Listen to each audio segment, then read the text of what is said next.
La presse révèle le contenu de rapports du Service correctionnel du Canada qui nous en apprennent beaucoup sur l'incendie de l'immeuble de la place Duville dans le Vieux-Montréal. Ça s'est passé en mars dernier. Ça avait fait 7 morts. On reçoit Vincent Larouche, qui est journaliste d'enquête à la presse et qui a fait cette enquête fascinante. Bonjour, Vincent. Bonjour. Alors, le suspect numéro 1, c'est Denis Bégin. Il n'est pas accusé du crime jusqu'à maintenant, mais quand même, il a admis qu'il était sur les lieux le jour de l'incendie. Voilà, Isabelle. Et c'est une avancée significative pour les enquêteurs du SPVM qui sont sur ce dossier parce que les policiers avaient des images d'une caméra qui a filmé quelqu'un ressemblant à M. Bégin avec la voiture ressemblant à celle de M. Bégin devant l'immeuble. Ça s'est passé entre 5 et 6 heures du matin, l'incendie, le début de l'incendie. On le voyait entrer, ressortir 5 minutes plus tard et l'incendie embrasait le bâtiment. M. Bégin, quand il a été arrêté, aurait pu dire « Je garde le silence, faites votre preuve, j'ai rien à vous dire » et ça aurait été plus difficile peut-être d'avancer dans cette enquête-là. Maintenant, il reconnaît lui-même « Oui, j'étais là à 5h30 du matin, ce matin fatidique. J'étais allé chercher des outils parce que j'ai fait des travaux de rénovation sur ce chantier de cet immeuble. J'avais une petite entreprise d'entretien d'immeubles. Et par contre, ce n'est pas moi qui a allumé l'incendie.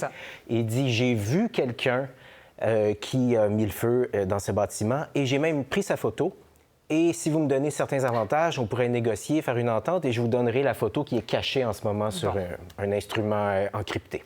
Bon, alors on va en reparler, parce que là, au moins, il se met sur les lieux, comme disent les avocats, mais il a aussi un passé criminel assez fourni, là, ce Denis Bégin. C'est quelqu'un, il y a plusieurs lumières rouges qui s'allument sur le tableau de bord quand on le voit apparaître dans cette histoire. C'est quelqu'un qui a un lourd passé criminel, un criminel de carrière vraiment depuis 1979, constamment des séjours en prison. Il purge présentement une peine à perpétuité pour un meurtre. On l'a surnommé à l'époque le tueur de l'Halloween et c'est même une expression qui revient dans les rapports du service correctionnel. Il était entré déguisé en personnage de film d'horreur avec un masque de gardien de but le soir de l'Halloween dans un bar bondé, a abattu un jeune homme d'un coup de fusil devant tout le monde et ça avait causé une commotion parce que les gens ne savaient même pas si c'était une mise en scène pour l'Halloween, un spectacle, un scénario. Mais il a fait ça devant une foule de témoins, a été arrêté seulement des années plus tard et il purge présentement une peine pour ça, mais il a des antécédents de incendie criminel, fraude, vol, voie de fait, tentative d'évasion, etc. Alors, on va revenir sur son identification parce que c'est une enquêteuse de SPVM qui a déjoué un peu son truc, là. Voilà. Et donc, les policiers ont vu une voiture qui correspondait à celle qu'il conduisait à l'époque. Il était en cavale après s'être évadé de prison des années auparavant et on ne l'avait jamais retrouvé. Maintenant, on aperçoit une voiture qui correspond à celle qu'il conduit sous sa fausse identité à l'époque.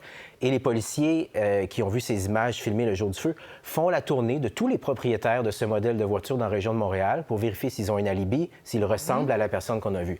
M. Bégin ressemble à la personne qu'on a vue.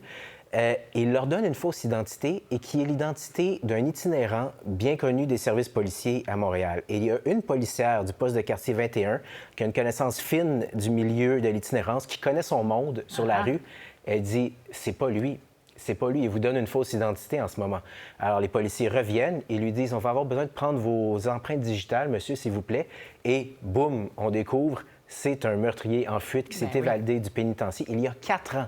Et il a vécu sous une fausse identité pendant 4 ans à Montréal, monté son entreprise d'entretien d'immeubles et a été seulement retrouvé parce qu'il se retrouvait à ce moment-là, le jour de l'incendie. Je veux absolument que vous me parliez de ce que vous avez évoqué, c'est-à-dire il veut faire une entente avec une supposée photo que personne n'a jamais vue, photo de l'incendiaire. Voilà. Et c'est quelqu'un qui a été décrit en prison par les psychologues comme étant très manipulateur. Maintenant, il dit, regardez, c'est pas moi, mais je peux solutionner toute l'affaire si vous me donnez certains avantages. Il a demandé une immunité totale contre toute accusation potentielle. On lui a dit, oublie ça. Ensuite, il a demandé d'être libéré plus tôt pour sa peine de meurtre qu'il purge présentement. Ça non plus, ça fonctionne pas. Et les policiers lui ont dit, on a une autre entente à te proposer. Si cette photo existe pour vrai, montre-nous-la et on t'accusera pas des 7 meurtres. Des personnes qui sont décédées dans l'incendie. Et là, jusqu'à maintenant, il réfléchit. Bon, bien alors, vous viendrez nous raconter la suite de ces réflexions. Vincent Larouche, merci beaucoup.